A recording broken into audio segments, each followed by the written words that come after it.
Hello, everyone. Thank you again for joining us to learn more about the Rangeland Analysis platform. I'm here today with three of my colleagues, Jeremy Maestas from the NRCS, and Matthew Jones and Eric Jensen from the University of Montana. And instead of listening to me talk today, I'm going to hand it over to them, and they're going to explain using RAP at different levels and different use cases of RAP. And then lastly, kind of demonstrate how RAP can be used on the web itself. So Jeremy, I'll hand it over to you first. Great, thanks Brady. So I'm going to start at the biggest of scales and talk about why I think, remote sensing and one of the most powerful applications is actually for broad scale planning and helping us tackle these large rangeland threats. And in this example, I'm going to specifically speak to invasive annual grasses, things like cheatgrass. We can use data from RAP and specifically the annual foreign grass cover to gain a better perspective on what's been happening with this threat through space and time. And here you can see the sagebrush biome of the Western US depicted in 1988 and 2018 and the various levels of annual grass cover during that time frame. So this really gives us tremendous context. Let's go to the next slide. In order to help us more effectively address this large scale problem. So invasive species management 101 teaches us that if we can be proactive and address invasions early before they become bad, we're more likely to be effective, more effective than the reactive wait and see approach. Well, if you take that same concept and you depict it spatially, like I am here in this example, simplified example with these blue and red boxes, the remote sensing data can help us put this into practice. And here's just what I mean. Take, for example, the illustration on the left, the landscape that's largely uninvaded by annual grasses, where you just have a couple of patches that are bad. Compare that to a landscape that is already largely converted to invasive annual grasses, where just a few places left have yet to be invaded. Which one of these landscapes do you think you're going to be more effective in controlling invasive annuals long term? That context is super important to informing not only what you might do and giving you proactive opportunities to address these problems before they get bad, but also if you already happen to live in a red landscape, you can better manage expectations for what outcomes might be possible there in the future. Next slide. This has given rise to a new management strategy that's being put to work across the West. And I'll summarize it as defend the core, grow the core, mitigate impacts. And what I mean is with this new spatial data, we can identify large, intact core rangelands that are free from various threats and then use those core areas as anchor points for our management actions. So, go in there with proactive and preventative management to keep it that way, grow those cores over time, make them bigger. And then lastly, where we already have bad problems like large scale cheatgrass invasions, we're really talking about mitigating the worst of those impacts like the fire cycle that ensues after large scale cheatgrass invasion. So remote sensing data like RAP, super important to help us operationalize concepts like this. Next slide. And one specific place where this is actually being done is in the state of Idaho, where partners have come together just in the last year to launch an effort called the Cheatgrass Challenge. And they leveraged the RAP vegetation cover data to create essentially a battle plan for the state of Idaho. You can see that here, where they identified in green and yellow those kind of core landscapes that aren't too invaded yet, where they are going to plan on targeting proactive management to address cheatgrass.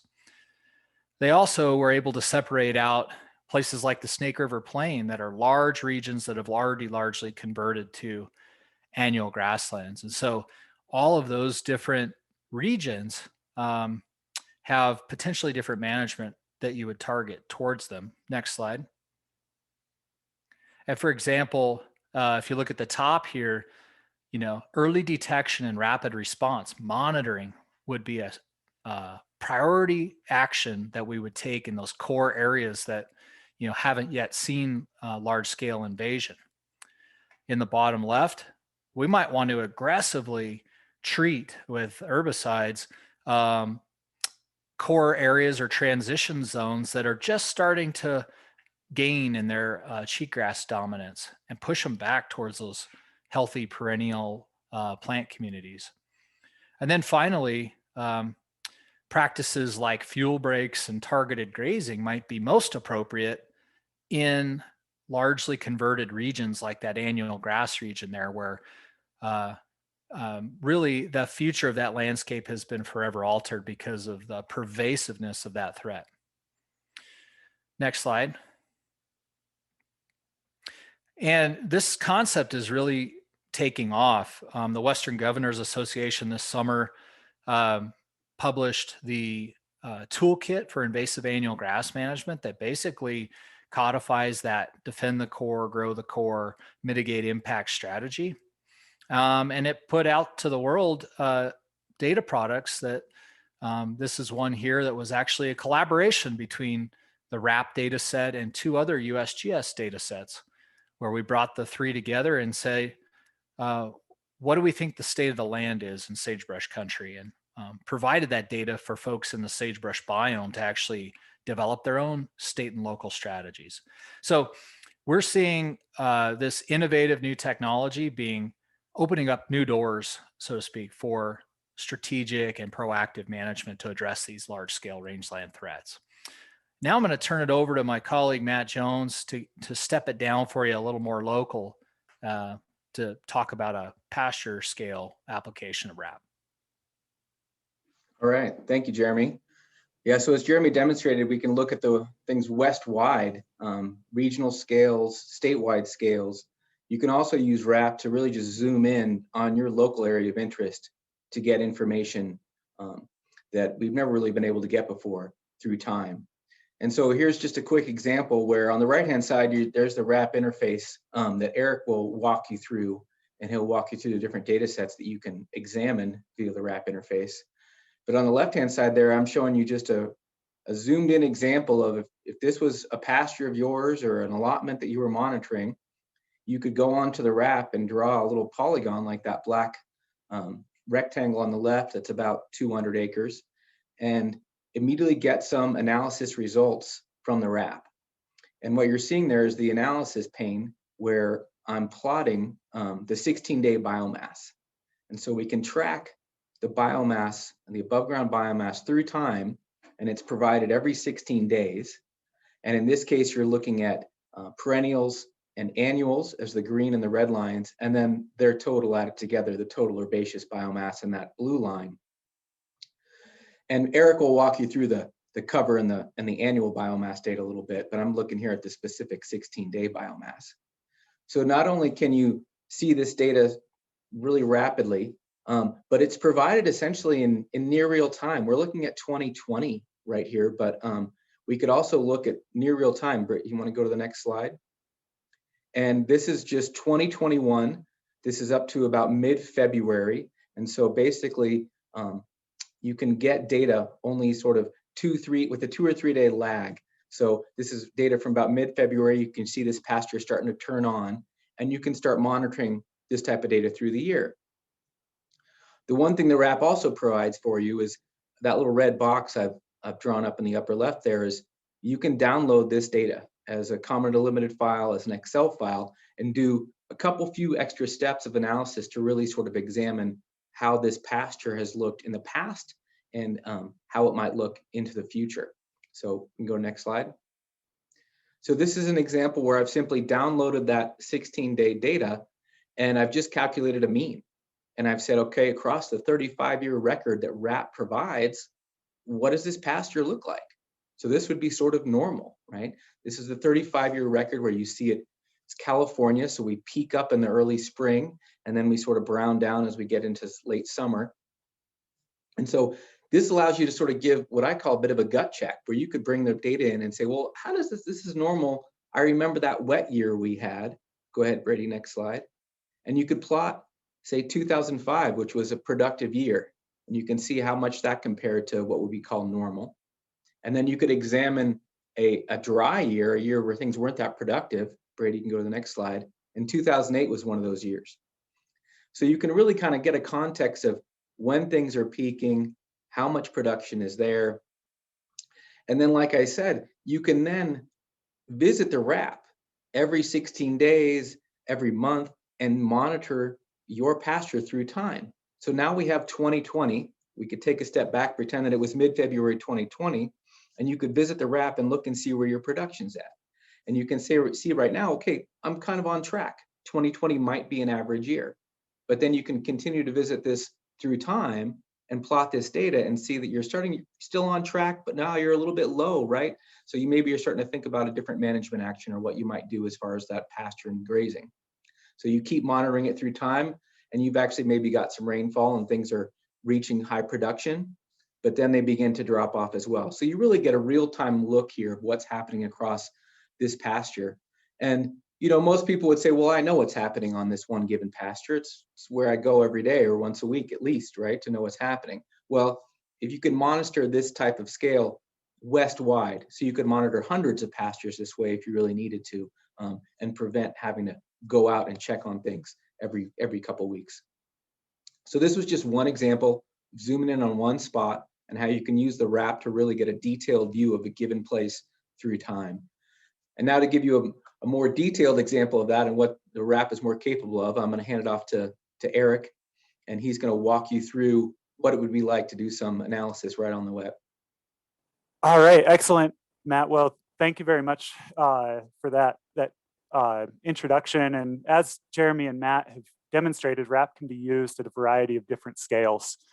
And so I know you're all itching to see RAP now, and so I'm just going to jump right in. So when you land on the Rangeland.app webpage, it'll look like this. And there's a lot of really useful information on this webpage. I encourage you to explore it, to see some of the things that are here that can help you understand RAP data in some more detail. But for now, I'm just going to launch right into the app with this button here. So when you open up the Rangelands Analysis Platform app, you're going to see two primary features. And the first is this map layers panel in the top left, which will be your dashboard to control the data that's displayed in the map and the analysis that you'll be able to perform. And then the second is this interactive map in the middle, which is going to be really similar to using Google Maps. So if you're comfortable using Google Maps, you're going to be really comfortable with the Rangeland Analysis Platform. The two primary data sets that have been discussed up until now are the vegetation cover data and the biomass data. And so you can control these two data sets with these switches next to each of the layers. And for each of those data sets, there are different plant functional groups that you can look at. So for vegetation cover, there's perennial herbaceous, annual herbaceous, shrubs, trees, and bare ground. And then as Matt pointed out, with the herbaceous biomass, you can look at total herbaceous biomass or herbaceous biomass separated out into annuals and perennials. And so we'll start off looking at the cover data here. You can control the year with this drop down, but to look at this in some more detail, I'm going to go to a specific location. A different rangeland example from what Jeremy walked us through earlier here in North Platte, Nebraska. And I'm going to do a couple things to the map first just to get us started. So I'm going to switch to the base map to satellite data, which can give us a little better context for the landscape. I'm going to increase the transparency so that we can see the landscape context underneath the RAP data. And then in this particular region of the world, it's one that's seen a rapid increase in the cover and dominance of eastern red cedar. And so we can see in this region, the Los Canyons region, just southeast of North Platte, this area that has much elevated tree cover relative to the landscape surrounding it. And this area has seen increased tree cover over the past 30 years from what we can see here in 1990 to that much more dense map that we saw before. So in 1990, it was relatively sparse tree cover in some select aspects and slopes, and that's changed a lot over the last 30 years. Now, we can spend a lot of time exploring around these different cover classes and different years, and that's really useful to do. But one of the really powerful aspects of the RAP is the ability to analyze data for your region of interest. And so we have 3 different ways that you can load your geography into the RAP. The first is to upload a shape file. So there's a button here that you can do that with, and that just needs to be a zip shape file. We have some help documentation on our website that can help you with that. The second is to display fire boundaries. And if you do that, then you'll be able to just click the fire boundary and it'll run the analysis for that fire. And then the third, which I'll show here, is to draw a feature. And so I'm gonna draw a polygon over one of these really dense areas of tree cover and just look at how tree cover has changed over the last 30 years. These features, I should mention, can be either points, lines, or polygons. So, whatever you're looking at, you can analyze.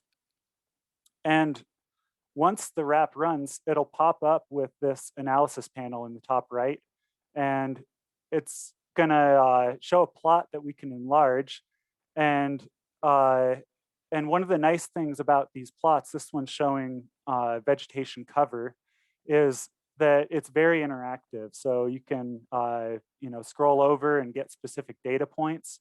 I can also, since I'm most interested in tree cover, I'm just going to double click, and we can see that in the mid 80s, I'm not sure if you can see these small numbers, but we had maybe 2 to 5% estimated tree cover, and in more modern times, we have upwards of 40 to 60% tree cover in this region.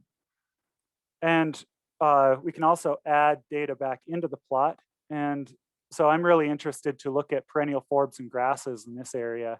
And we can see that surely enough, tree cover has become dominant in this particular region, overtaking perennial forb and grass cover. And so that can be really informative. And obviously, that transition of dominance has important implications for annual biomass as well. So now when we look at this annual biomass plot, and I'll enlarge that one too, and we'll just look at the herbaceous biomass in this case, but we can see that that production has diminished from upwards of 18 to 2,200 pounds per acre down to maybe 10 to 1,400 pounds per acre. And so some of the real power of RAP is being able to see these trends, because it's to remember back 37 years for a specific area can be a real challenge. So this can give some context to your observations on the ground, your stakeholders' observations on the ground. And the final plot here is the 16-day biomass, which Matt just covered. So I'll just show this briefly for this area. You can see that production really hasn't started up for this area in Nebraska yet. It was bitterly cold here just 2 weeks ago. So no real production, but in the next couple months, we'll start to see that production curve start to show some real data, and we'll be able to compare it to previous years. So the last thing I'll point out is, as Matt mentioned, you can export the data for any of these 3 data sets. So the cover, the annual biomass, or the 16-day biomass can be exported as CSVs or Excel files. And so with that, that's you know, kind of a whirlwind tour of RAP for one particular location. The best way for you to get a handle on RAP yourself is to just go in and explore. So I really encourage you to go to rangelands.app and take 30 minutes to look at a region you know something about or are actively working in. And with that, I'm going to pass it back to Brady for some closing thoughts. Okay, thank you, Eric. And a big thank you to Jeremy, Matthew, and Eric for stepping in here and for teaching us about the rangeland analysis platform. Again, please go to the URL on your screen, rangelands.app. That'll open up the rangeland analysis platform and take it for a spin. If you have any particular questions, you can reach out to any of these individuals and they'd be happy to help you. And as with all remote sensing products, again, these are just another tool in the toolbox. And these products are meant to be used alongside local knowledge, local data. They're never meant to be used in isolation. So please keep that in mind as you use them. Thank you very much.